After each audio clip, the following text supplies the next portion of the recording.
How's it going, guys? So today we're going to finally be taking a look at Sonic Adventure. So it's very fitting because we've looked at many Sonic games here. Many of the mainline Sonic 2D games I've covered here on this channel in some pretty lengthy retrospectives. If you haven't checked those out already, I greatly recommend that you do, so you could definitely get a full appreciation for what we're about to look at here today. And that's Sonic's first ever full-on 3D adventure, aptly named Sonic Adventure. And this is a game that is responsible for getting a lot of people into the Sonic the Hedgehog franchise. So we really owe it a lot of Sonic fans for growing the franchise to an even greater size and growing the fan base to an unfathomable size. There isn't a fandom like Sonic the Hedgehog. And if you don't trust me on that, go and Google Sonic. You'll see some interesting things, to say the least. And I think most people who are big-time Sonic fans, and even just some casual fans, know what I'm referring to. There's some really interesting Sonic fan art. There's some interesting Sonic fan fiction. Interesting can definitely be interpreted as many different ways. I mean, Sonic fans are dedicated. That's the best word that I can think of. Now, I've got a Sonic the Hedgehog tattoo, so I'm pretty dedicated as a fan. I mean, I've played most of the games. I've watched most of the cartoons, and I mean, he's one of the greatest video game characters of all time. He's my favorite video game character of all time, without saying. It's, just an amazing series with so much history. And whether you want to talk about the quality of the games, it's up for debate. But, Sonic Adventure here is a very pivotal part of the Sonic the Hedgehog timeline, to say the least. I mean, a lot of people really hold this game in high regard, and we're here to talk about it in this retrospective here today. So guys, without any further ado, here is Sonic Adventure. Sonic Adventure may very well be one of the most popular Sonic games of all time. It's frequently talked about and fondly remembered, though fans have their criticisms, and trust me guys, I have mine. Most fans agree this is a pretty pivotal game in the Sonic series. Some love this game to death, and love the Adventure series, and long for the day of the third game in the series. It is extremely odd to me that this is like the only game series that actually sold very well, but never became a trilogy. Like, how the hell is this even possible? Well, anyway, we have what we have, and today we're not here to talk about non-existent trilogies. We're here to talk about the first game in the series, and very soon we'll get around to talking about Adventure 2. But this is the one that started it all.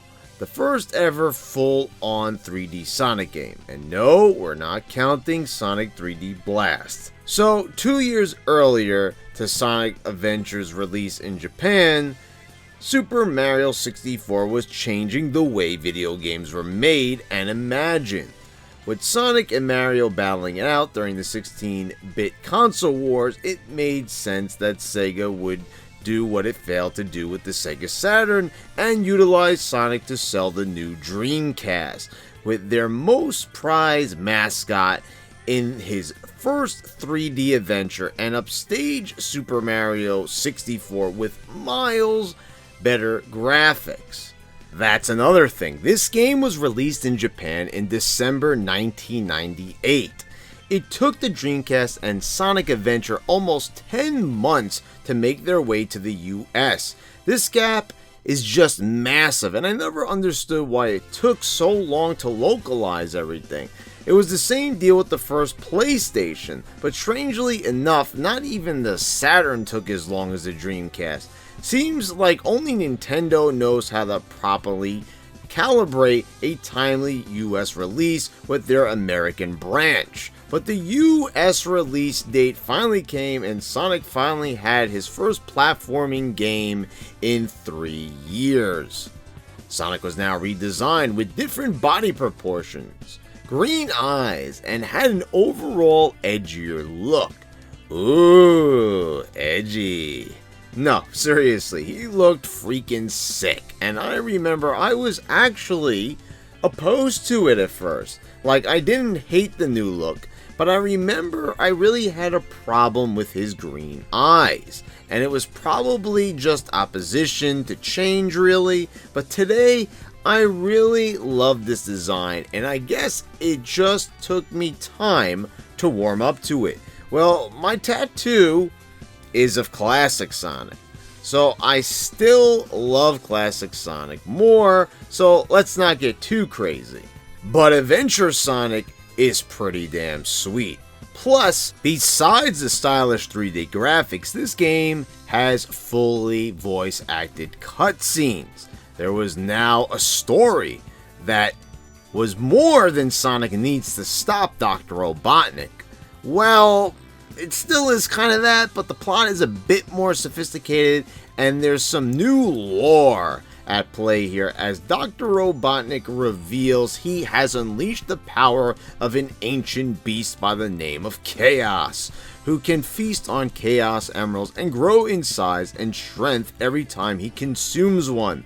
The addition of a new villain who wasn't a robotic copy of Sonic was a refreshing change, that's for sure.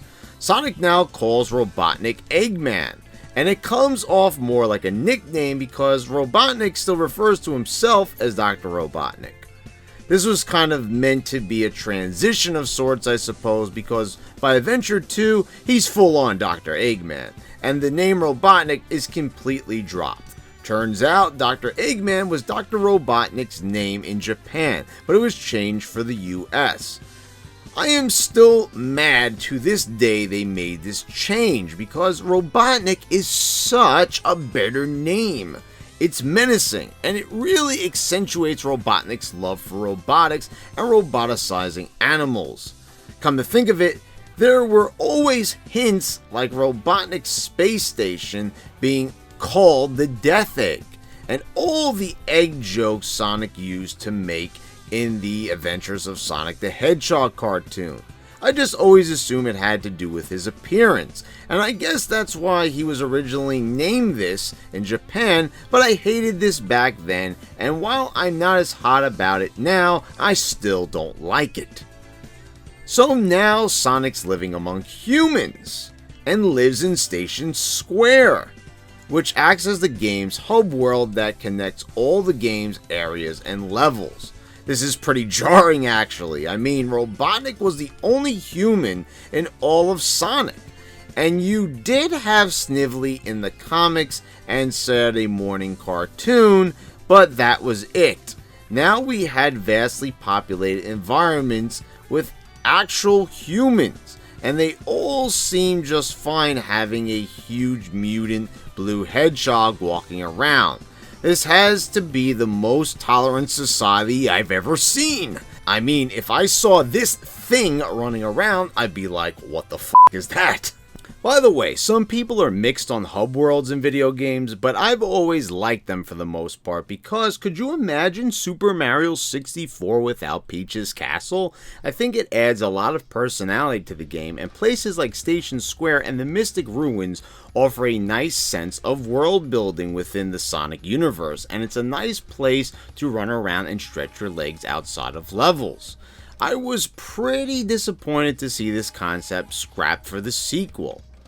So Robotnik wants to use Chaos to not take over the world, but instead he's setting his sights a bit lower for some reason. He wants to destroy Station Square and build Robotnik Land on its ashes. Turns out Chaos has a pretty deep history, and he actually was the protector of the Master Emerald and the species known as Chow, as we will learn throughout the game. A game that features 6 different playable characters and requires 6 different playthroughs.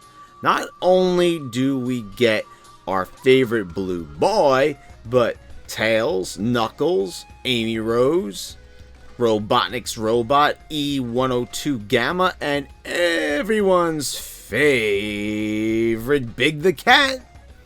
Now, this is where the controversy and most of the criticism comes from for this game. We've got quite a few characters here. The problem is, they're all different styles, and to be quite frank, everyone's playthrough is vastly inferior to Sonic's. Sonic's playthrough is where the game really shines. We've got a fast-paced thrill ride here, being a worthy successor to the 2D Genesis games, with some great level design and the return of his classic moves, along with some new additions. This includes the new homing attack that lets you shoot across the sky and smash into enemies like a homing missile. He's also got the light speed dash that lets you glide across a line of rings, which you acquire early on. But weirdly enough, it's rarely used, and you even get an attack version, but I never really saw a point to use it, beyond it only needing to be used mandatorily once. The first level of the game, Emerald Coast, is a perfect first level, and it's further proof that the Sonic series always has great introductory levels to really grab you and keep you playing. The beach setting is totally different than anything we've seen before in the 2D games, and we never had a beach level in a Sonic game. And then you have this iconic imagery of Sonic being chased by a damn killer whale as it totally destroys the boardwalk as Sonic narrowly evades it.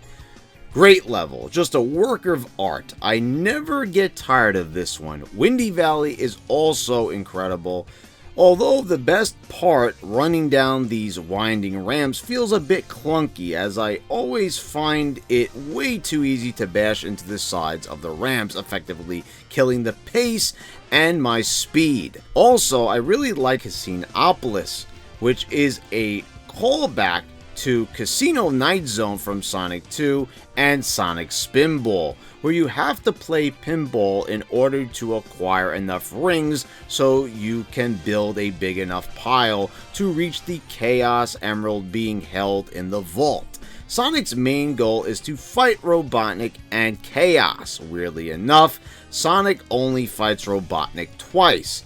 You fight him early on and in the final boss battle. This is quite jarring considering this is the first console game where you don't fight Robotnik often. You used to fight him in the last act of every zone in every Genesis title.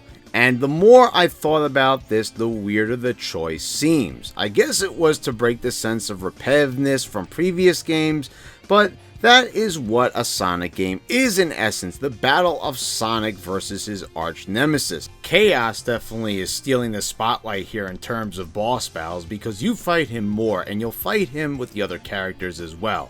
After all, the story does revolve around him, so it is fitting. Tails' playthrough is full of levels in which you race Sonic to the end, and these are basically stripped down versions of Sonic's levels. And since there's actually a sense of continuity in the story, you only play the levels that Sonic and Tails were together in during Sonic's story. For the final level, you will race Robotnik and get a unique boss battle. I do like how Tails' story gives you a bit of insight into Tails and how much Sonic means to him and how he tries to live up to Sonic and be courageous like him. But let's be honest. In the end, this feels like a watered down version of Sonic's story. It's fun, but not even close to the amount of fun the Sonic playthrough offers. Now, with Knuckles' story, I have mixed feelings about it. Knuckles is still the guardian of the Master Emerald, which Chaos escapes from with the help of Dr. Robotnik. The Emerald shatters, and now Angel Island has crashed to Earth as a result. Now Knuckles must find the pieces, which takes Knuckles through 4 levels on a treasure hunt for Emerald pieces. Each level contains 3 pieces of the Master Emerald, and you must use your radar to find them all. Knuckles' progression really does nothing to affect the end result of the story though, and considering Chaos was responsible for wiping out the ancient Echidna tribe, Knuckles seems to have no knowledge of this history, and when he sees the flashback and sees tons of Echidna tribesmen, Knuckles seems like he couldn't care less, and these are his own people, and he finally gets to see them, when he's basically the only one left presumably at this point. I really thought about this during my capture session for this video and how odd it is that you have the perfect opportunity to give Knuckles even more meaning than he ever has in the past, and they really do kind of blow it here. I like the variety of the treasure hunting, but this feels more like a sideshow act and not like a full-fledged story campaign. Considering what we saw from this red bastard in Sonic 3 and Knuckles, where he was basically Sonic's equal, Knuckles takes a real backseat here. Knuckles gets to punch, glide, and dig, but I would have loved to see a more straightforward platforming design like Sonic. Plus, it's a little silly that Robotnik tricks Knuckles again, fooling him into thinking Sonic wants to steal the Master Emerald for himself, which is pretty uncreative and seemingly a running gag in the series. I mean, they just used that idea in Sonic 3, and here it is again. Plus, after he realizes this, he doesn't even get to fight Robotnik. He never has a boss battle with him. You get to fight Chaos a bunch of times, but that's it. It's similar to Sonic 3 and Knuckles actually, because Knuckles never gets to fight Robotnik in that game either. Amy Rose, well, I'm not sure who asked for this, but I really like Amy as a character. She was simply a damsel in distress in Sonic CD, and I suppose it was hard to flesh out a character without some dialogue boxes in the 2D era, but she's actually a really fun, colorful character here. I like her obsession with Sonic and how Sonic really isn't interested. This would later go on to be played up expertly in the Sonic X anime.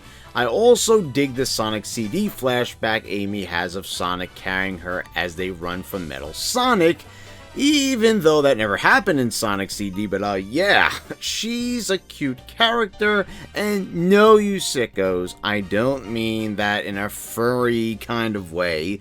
She's got sass and personality. Her voice actor Jennifer DeWillard really does her justice. Her story involves her befriending this flicky bird she names Birdie and running from this robot Zero, who is really after the emerald that the flicky secretly has. She goes through 4 levels of running from this robot, and she's armed with a gigantic hammer, the Pico Pico hammer, and it would go on to be her signature weapon in future games and in the Sonic X anime. I like the concept of her levels and how it's basically one big chase, and the robot sometimes disappears and then reappears out of nowhere, adding to the suspense. It takes her a while to pick up speed, which is a little bit annoying and feels weird compared to Sonic, Tails, and Knuckles.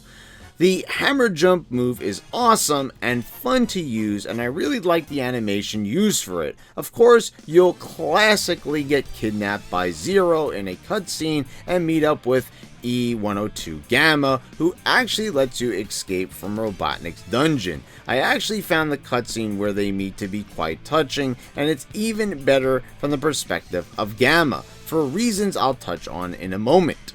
Amy will eventually confront Zero in a final boss battle, 3 hits and he's done, so it's pretty unfulfilling for a final boss. However, I like how her story feels more exclusive compared to the other characters, but let's be honest, just ain't Sonic's story. In a way, Amy feels more pivotal to the story because she was keeping the emerald safe from Zero, though she didn't know Birdie actually had it till Robotnik reveals it.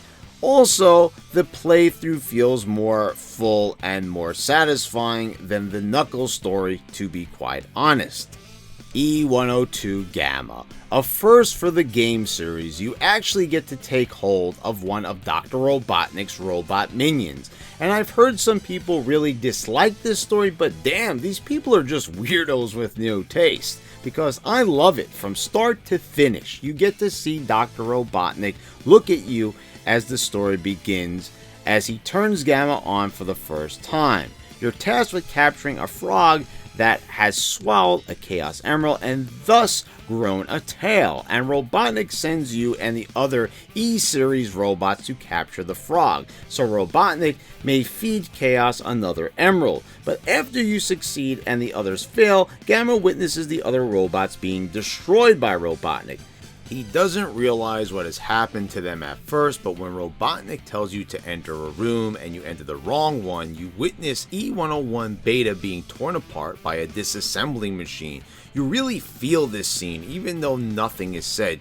You just see that cold, empty stare, and I don't know how the hell they do it, but there's emotion here, from a robot no less. It's very well done.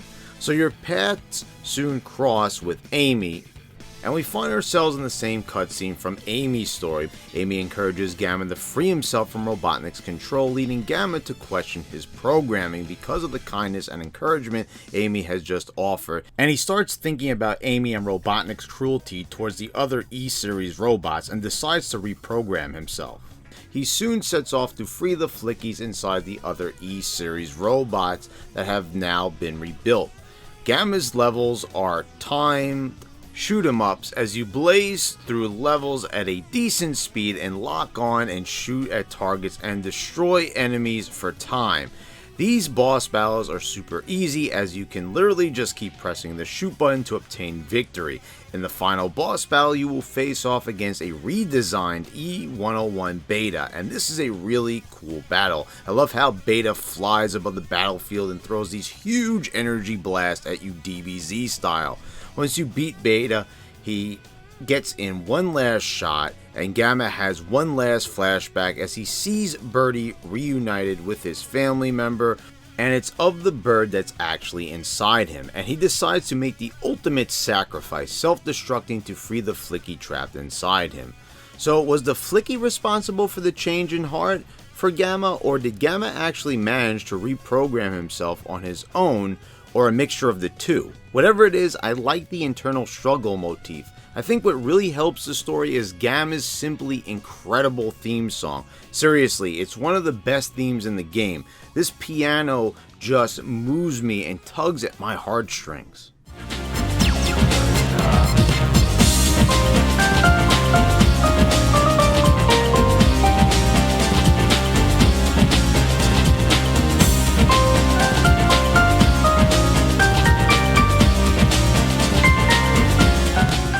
Big the Cat. So where do I begin? Do you like fishing? Yeah, you do? Well, do you want it in a Sonic game?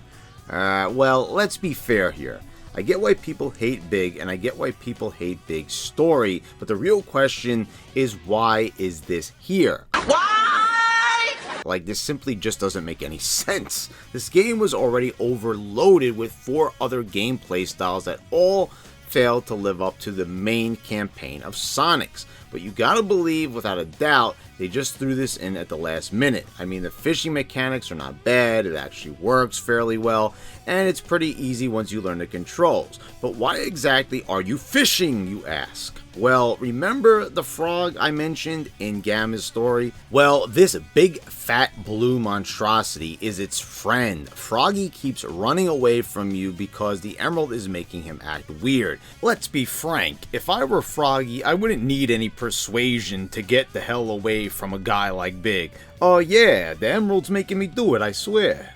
Big is just so much of a just happy to be here character. He sticks out as the most inferior character, like it's not even funny. You actually fight, if you want to call it a fight, in the final boss battle, if you even want to call it a final boss battle, and all you have to do is cast your fishing pole into his body and pull Froggy out. This whole thing just feels surreal and out of place. Like the mother of all padding. I mean, it's not bad or anything. The only bad thing is moving Big around, like getting his fat ass into this train in Station Square or getting him up the station steps in the Mystic Ruins. He's just not made for the hub world. And he's just not made for this kind of game, period. This is an action-adventure game, and standing around fishing is not very adventurous, nor is it very action-oriented. So Big, really is a big letdown. Oh, you like that one, don't you? After completing everything, we will see the whole story fit together, and it's a pretty cool idea, but during multiple playthroughs, some of these feel like a chore, especially Biggs. Spending an hour so you can unlock the Supersonic story is a real slog, and there's no way around this. You must play through all 6 characters or you can't see the ending.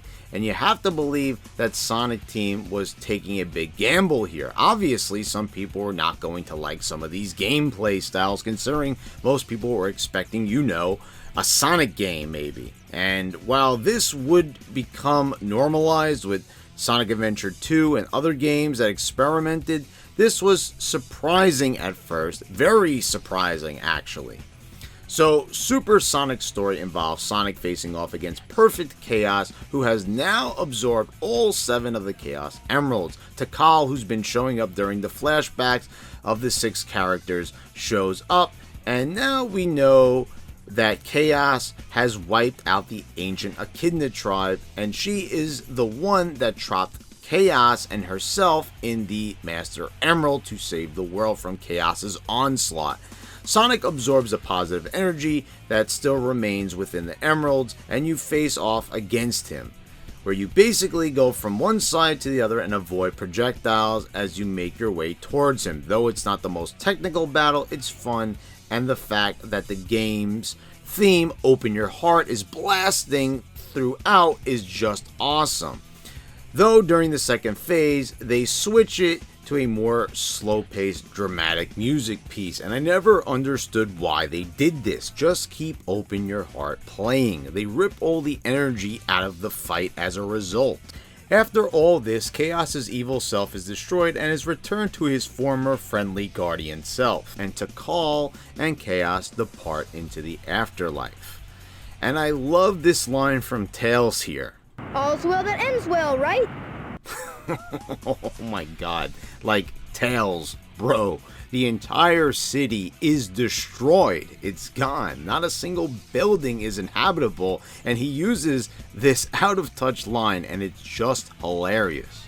Overall, the voice acting as a whole is just weird. Like, everyone is just speaking lines and none of the characters are actually talking to each other. Like, all the dialogue was recorded separately in different sessions and then edited together in the sloppiest way possible.